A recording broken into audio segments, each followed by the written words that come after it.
Hey guys, my name is Wagner, and welcome to my garage. Come on in.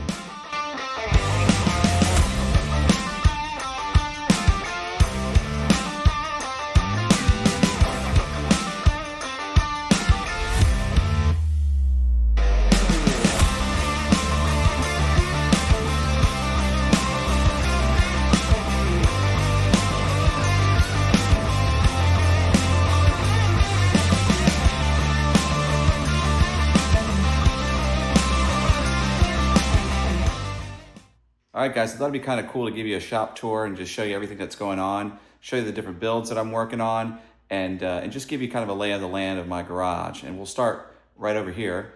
And as you can see, I've got my toolbox over here, and I've got my banners and my two-hip. And I don't know if you can see that, but there's actually a bike rack right there where I can display a bike, which looks pretty cool when there's a bike up there. But here's all my tools that I use to build these bikes. Over here, you've got your cabinets. These cabinets are actually built by a company called New Age. And New Age does these custom cabinets. They do 3 different colors. I know they do a gray, a red. I can't remember what the other color is, but I really like the red because it matches the toolbox and it really just pops in this area. A lot of you have been asking, what kind of floors are these? These are epoxy floors. I actually had these done about 4 years ago when I moved into the house. And again, originally this wasn't supposed to be a bike shop work area. It was just supposed to be a regular garage where I park my cars. But I really like the way these came out. These cost roughly about $3,500 to do this. This was just all standard concrete, but I really like the way that they look, and it certainly gives a nice look to the garage.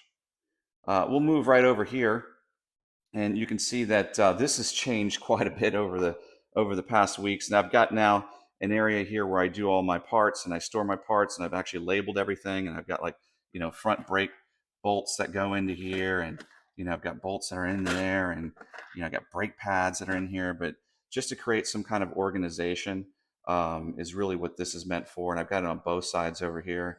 I've also got some pretty cool books. This is Concrete and Smog. This is actually by Bill Batchelor. He actually put this book together. Really nice book here. He actually signed it there too. You see that? But photos over the years, just the American Freestyle Association, all the bike shows, and just all kinds of stuff. Really cool pictures of different riders, Dave Volker, you name it, they're all in here. Had to get one of these.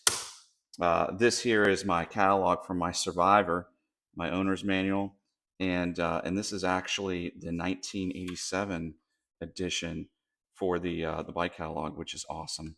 This was mint, and I actually got this when I purchased my Survivor. Over here, of course, you got to have the dyno shoes. Got to represent with the dyno shoes, and then we got some more parts over here. You can enjoy my electric fish tank. Yeah, I can't afford to put a real one in there, but that one will do for now. If you look up here, we've got some RC cars that I used to race back in the day. Some pretty cool stuff up there. Coming down over here, there's the Pro Performer 2024. You guys have seen that in other videos. That is my rider. I do ride it.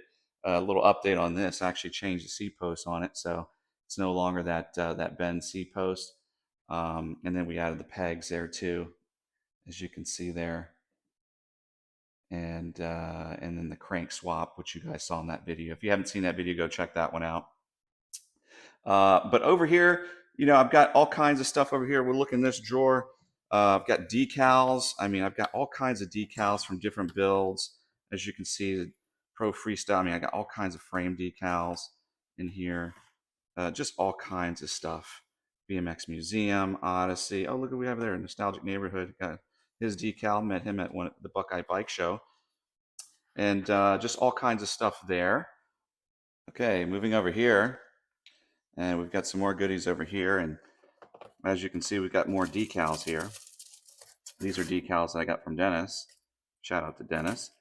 And these are from previous builds. So I've got all kinds of custom decals for GT Pro Performers, Pro Freestyle Tours, you name it, it's in here. I've also got some chrome decals in there, but just some cool stuff in there in case I want to do any future builds.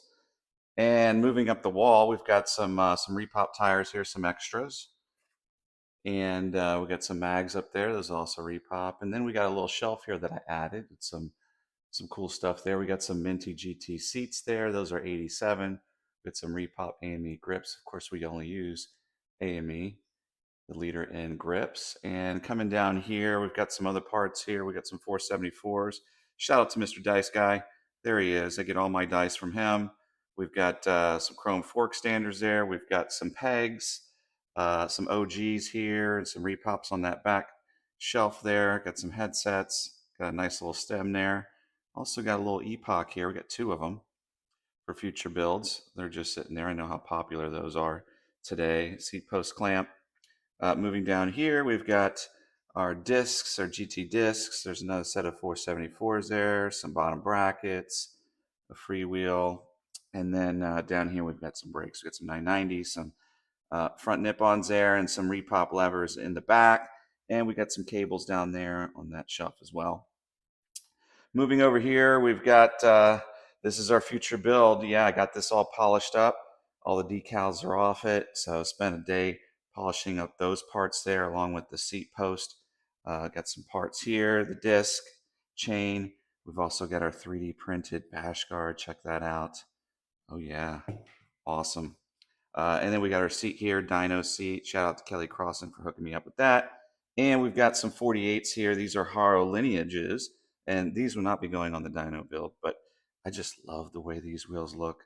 I think they make some of the best 48s, chrome 48s that are out there, just truly.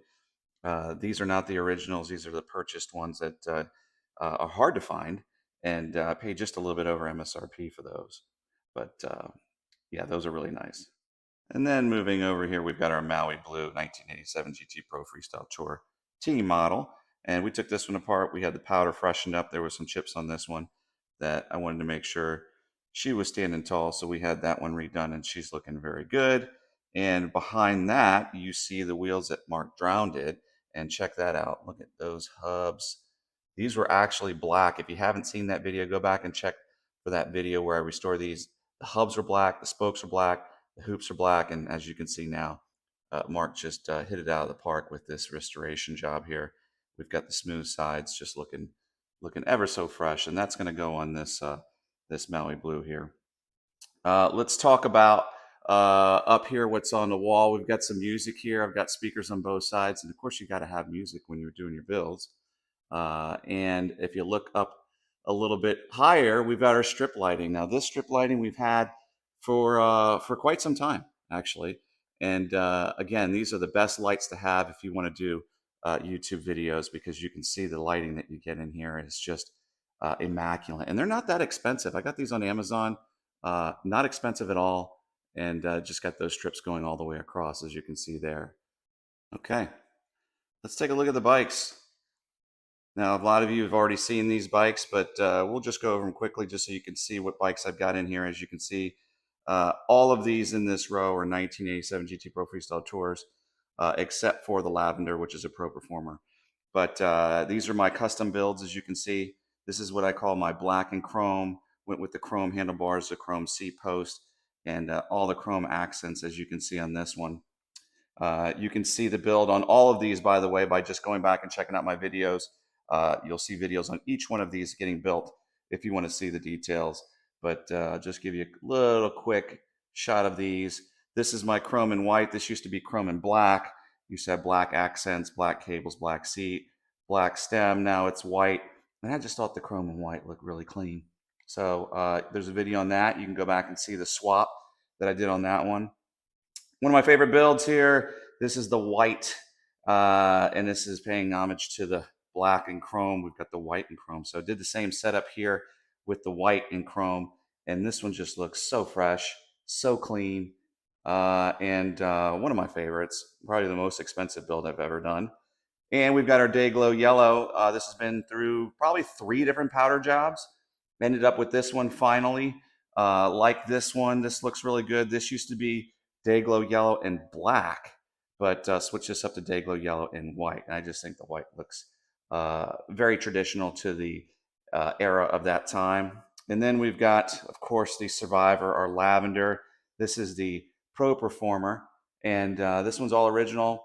Original grips, original cables, you name it, original mags and fork standers. But nice find on that one. And of course, we can't forget about our OG. This is the Dayglow Pink.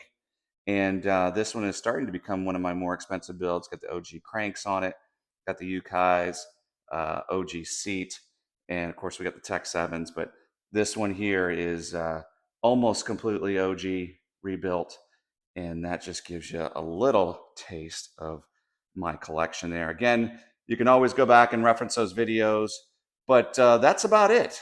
If you look at everything all in all, this is my garage, lighting and everything.